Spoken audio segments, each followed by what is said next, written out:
On raconte qu'il suffit d'un seul geste pour briser une vie, mais ce que Sophie Davant a vécu avec William Lémergie dépasse tout ce que l'on imaginait.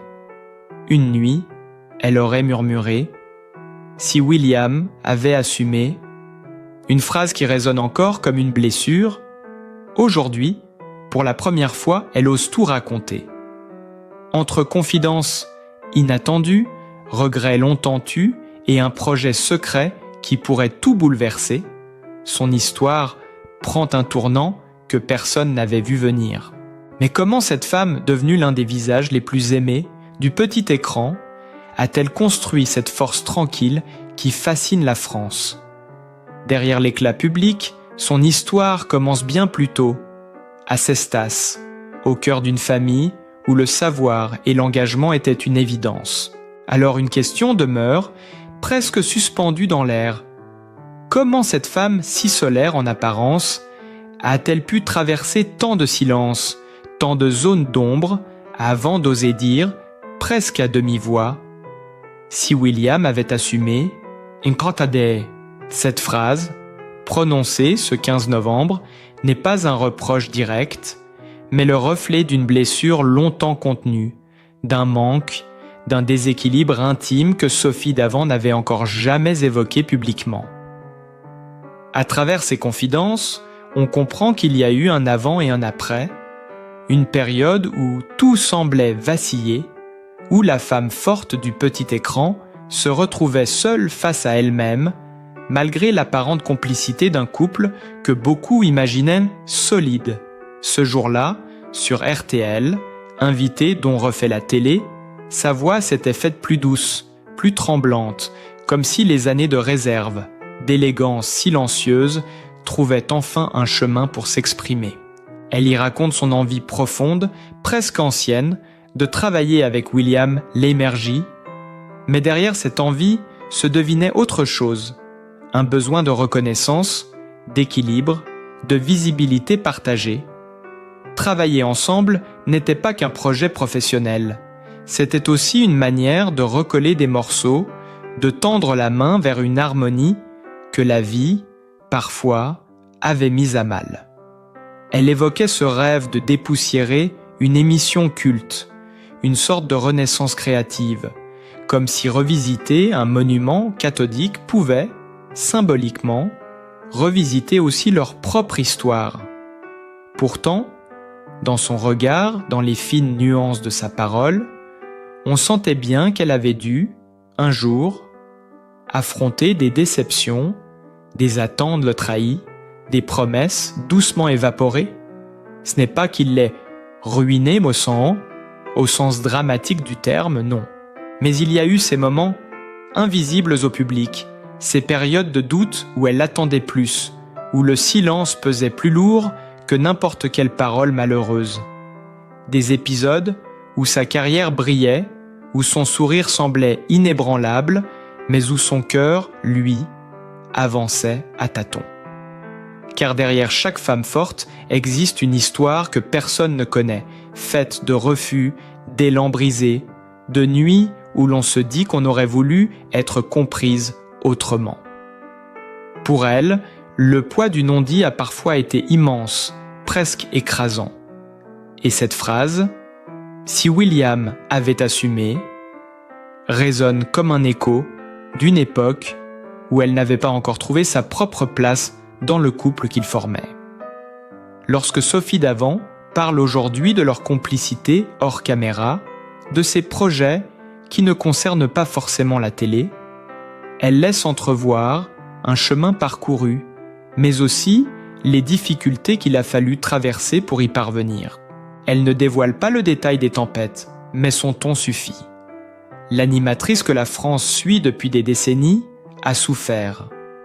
Non pas dans le scandale ou le drame, mais dans ce territoire intime où se logent les plus grandes fragilités.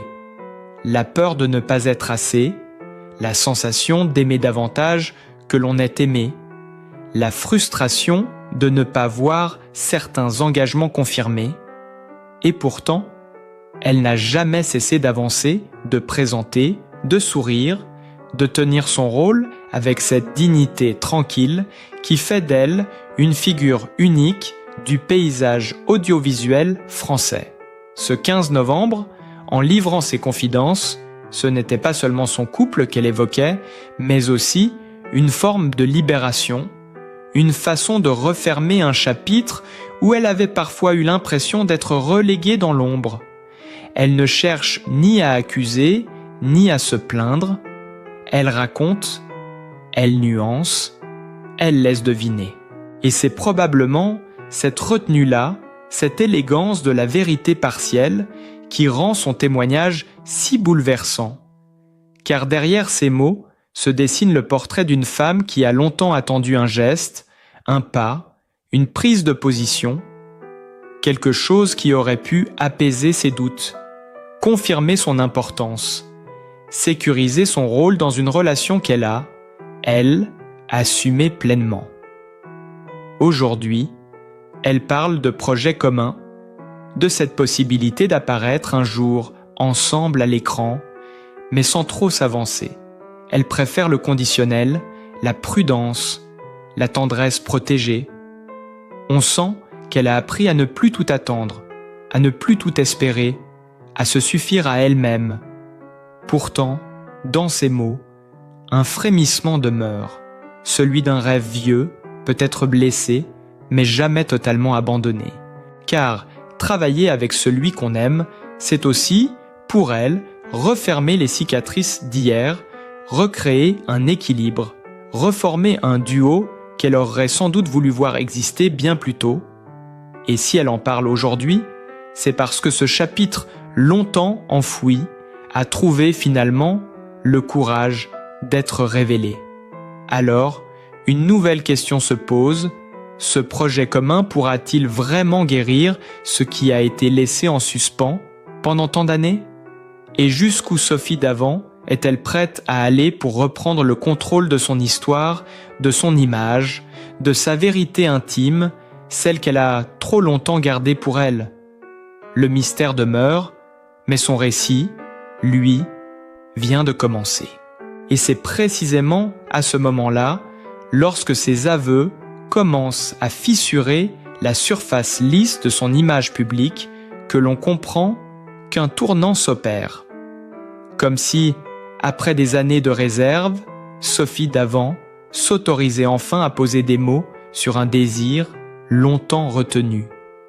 Celui de construire quelque chose non seulement avec William Lémergie, mais surtout pour eux deux, comme une manière de réécrire une histoire, parfois marquée par des décalages et des attentes étaient silencieuses. Elle avance avec prudence, mais avec une conviction nouvelle, presque vibrante, comme si la confidence avait ouvert une porte qu'elle n'était plus prête à refermer.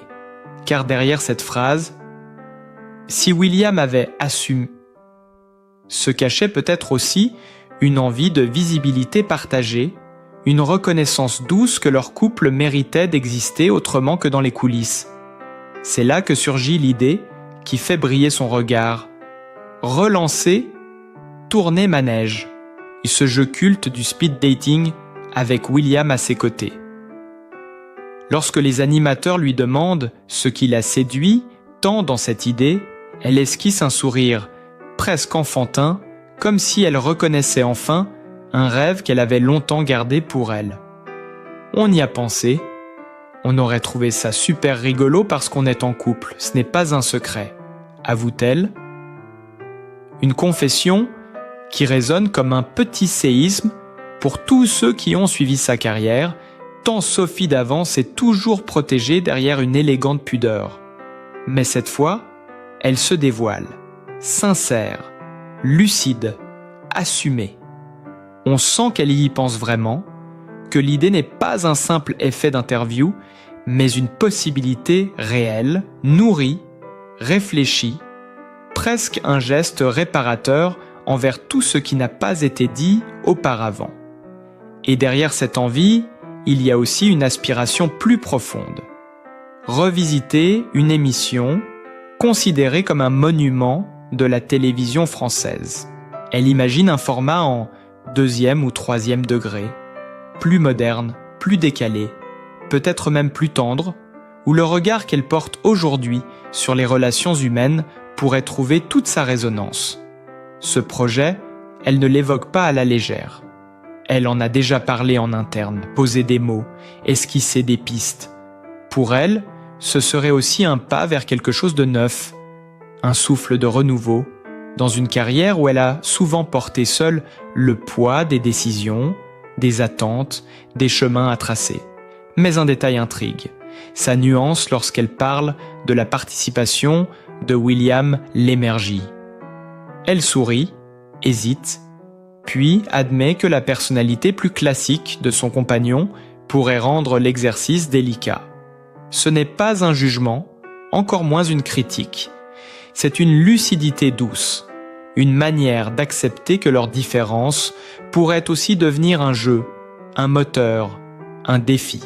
On sent dans sa voix une tendresse réelle, un respect profond pour ce qu'il est, tout en laissant entendre qu'elle, de son côté, pourrait aller plus loin, oser davantage, prendre des risques qu'il n'est peut-être pas encore prêt à prendre. Et c'est là que surgit le véritable point de tension, presque un sommet émotionnel du récit.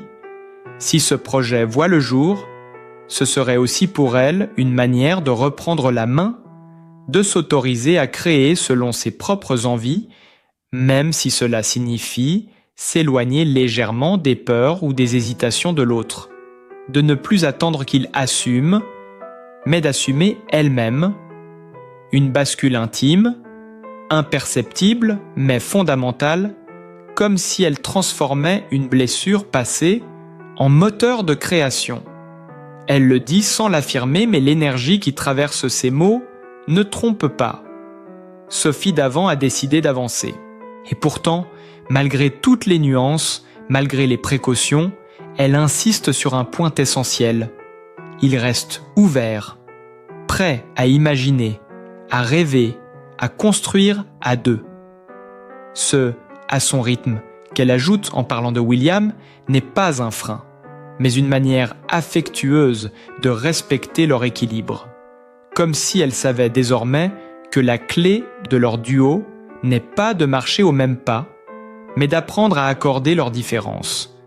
Alors, tandis que l'on découvre cette Sophie plus intime, plus transparente qu'on ne l'a jamais vue, une nouvelle question affleure, presque comme un souffle.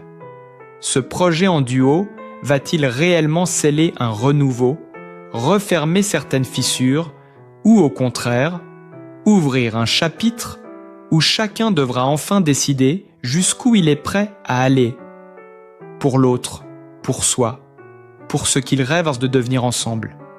Le mystère reste entier, mais dans le tremblement discret de sa voix, on devine que quelque chose en elle a déjà changé. Et c'est précisément lorsque la conversation glisse vers tourner manège que tout s'éclaire soudain, comme si la vérité intime que Sophie avait jusque-là laissée en filigrane prenait enfin une forme concrète. Elle sourit, hésite un instant, puis laisse échapper cette phrase qui restera suspendue. Après, je ne sais pas si William aurait assumé jusqu'au bout, parce que moi, je suis un peu plus fofolle. Lui est quand même plus classique. Une phrase légère en apparence, presque taquine, mais où résonne un aveu bien plus profond qu'il n'y paraît. Car derrière l'humour, derrière la spontanéité contrôlée d'une professionnelle aguerrie, se devine quelque chose de plus fragile. La conscience d'une différence fondamentale qui, depuis des années, façonne leur couple, parfois l'enrichit, parfois le bouscule. Elle ne dit pas cela pour pointer du doigt ou réclamer une explication. Elle le dit pour la première fois, comme on pose une vérité qu'on a longtemps tournée et retournée en silence. Une vérité douce, mais qui a pesé. Elle, l'audacieuse, l'instinctive, l'animatrice qui ose, qui expérimente, qui avance parfois trop vite. Lui, le prudent, le mesuré, celui qui préfère maîtriser, réfléchir, s'assurer que le pas est solide avant de le franchir. Cette différence, ils l'ont toujours connue, mais jamais encore elle ne l'avait formulé aussi clairement devant un micro. Et pourtant, dans cette confession, il n'y a ni frustration ni accusation.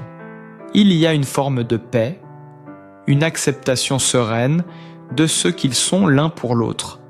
Elle reconnaît ce qu'elle aurait peut-être voulu vivre plus tôt, une collaboration assumée, un projet partagé, un geste public qui aurait scellé la force de leur duo, mais elle reconnaît aussi que cette attente-là appartient au passé, qu'elle ne lui en veut plus, qu'elle ne cherche plus à forcer ce qui n'a pas encore trouvé son moment. C'est peut-être cela la renaissance de Sophie d'Avant.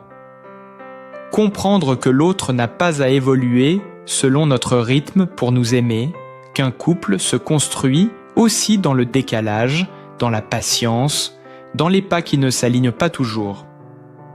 Et cette phrase « Je suis un peu plus fofolle, lui est plus classique » devient alors un sourire adressé à leur histoire, une façon tendre de dire « Voilà pourquoi on a mis du temps. Et voilà pourquoi aujourd'hui c'est possible. » Car de son côté, William Lémergie n'a jamais fermé la porte. Plus discret, plus réservé, il avait confié en juin dernier sur Culture Média « Ce n'est pas impossible. C'est une idée qui nous a été suggérée. » Dans sa manière de répondre, dans sa prudence mesurée, on sentait déjà cette ouverture, cette curiosité timide qui le caractérise si bien. Un pas, petit mais réel, qui suffisait peut-être à elle pour croire que le moment approchait enfin. Leur duo, longtemps en retrait, semble aujourd'hui s'avancer vers quelque chose de plus clair, de plus assumé, de plus aligné. On perçoit dans leurs deux discours un mouvement harmonieux. Elle qui s'explique, lui qui n'exclut pas, elle qui ose se dévoiler, lui qui laisse une brèche ouverte. Ce n'est plus un combat silencieux entre deux visions, mais une tentative sincère de trouver un terrain commun, un espace où leur tempérament pourrait se répondre plutôt que se contredire. Et ce qui bouleverse le plus dans cette séquence, ce n'est pas tant les projets évoqués que la manière dont Sophie se tient désormais devant sa propre histoire. Elle n'attend plus qu'il assume. Elle choisit d'assumer elle-même. Elle n'attend plus une validation extérieure. Elle pose sa vérité sans crainte. Elle n'attend plus un geste qui n'est jamais venu au bon moment. Elle décide d'écrire le prochain chapitre comme elle le souhaite, en laissant à William le temps et l'espace nécessaires pour trouver sa place à ses côtés. C'est une transformation intérieure, discrète mais profonde, presque philosophique. Accepter que l'amour n'est pas symétrique, que la force d'un couple ne réside pas dans la perfection, mais dans la manière dont on apprend à danser avec les différences. Cette prise de conscience irrigue chacun de ces mots. Elle parle moins comme une animatrice qu'on écoute et davantage comme une femme qui s'est réconciliée avec une partie d'elle-même. Alors, la question n'est plus « William assumera-t-il vraiment ?» La vraie question devient « Sophie, elle, assume-t-elle enfin qui elle est, ce qu'elle veut, ce qu'elle n'attendra plus pour vivre ?» Car dans ce nouvel éclairage, on comprend que la véritable renaissance n'est peut-être pas celle d'un projet de télévision, mais celle d'une femme qui a longtemps mis son cœur en sourdine et qui aujourd'hui choisit de le laisser parler. La suite reste à écrire, mais un souffle nouveau traverse déjà son récit. Et finalement, en écoutant Sophie d'Avant murmurer ces vérités qu'elle avait longtemps gardées pour elle, on comprend qu'il ne s'agit pas seulement d'un projet télévisé, ni même d'une question de savoir si William assumerait ou non. Ce qu'elle dévoile, avec une douceur nouvelle, c'est un chemin intérieur, celui d'une femme qui a appris à se connaître, à se respecter, à s'aimer dans toute la complexité de ses élans et de ses doutes. Il y a dans sa voix quelque chose d'apaisé, comme si les tempêtes d'hier ne servaient plus qu'à éclairer les choix d'aujourd'hui, Elle n'attend plus qu'on la suive pour avancer, elle avance parce que c'est sa manière de vivre, de ressentir, de respirer. Et pourtant, on sent aussi que rien n'est jamais figé. William, avec sa réserve élégante, n'est pas absent de ce mouvement. Il observe, il écoute, il évolue à son rythme, un rythme qu'elle a appris à respecter autant qu'elle respecte désormais le sien. Cette danse entre deux tempéraments, longtemps source d'incompréhension silencieuse, devient peu à peu un équilibre subtil, une forme de complicité profonde qui ne cherche plus à imiter celle des autres couples. Elle prend la forme de ce qu'ils sont réellement, un duo singulier, ni totalement fusionnel, ni complètement distant, mais vivant, humain, sincère. Peut-être que tourner manège ne reviendra jamais. Peut-être que si. Peut-être qu'un jour, on les verra côte à côte, devant une caméra, ou peut-être que leur aventure restera un sourire complice, échangé hors champ. Mais au fond, ce n'est pas cela qui compte. Ce qui compte, c'est le geste. Le fait qu'elle ose enfin dire ce qu'elle ressent. Le fait qu'il ouvre la porte, même timidement. Le fait que leur chemin, malgré les différences, continue de se rejoindre. Il y a dans cette histoire quelque chose d'éminemment humain qui parle à chacun de nous. La difficulté d'accorder nos désirs à ceux que l'on aime.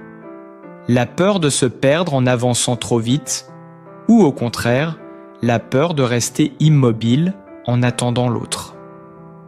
Et puis, un jour, la vie nous apprend à trouver un espace plus juste, plus doux, où l'on peut être soi-même sans cesser d'aimer.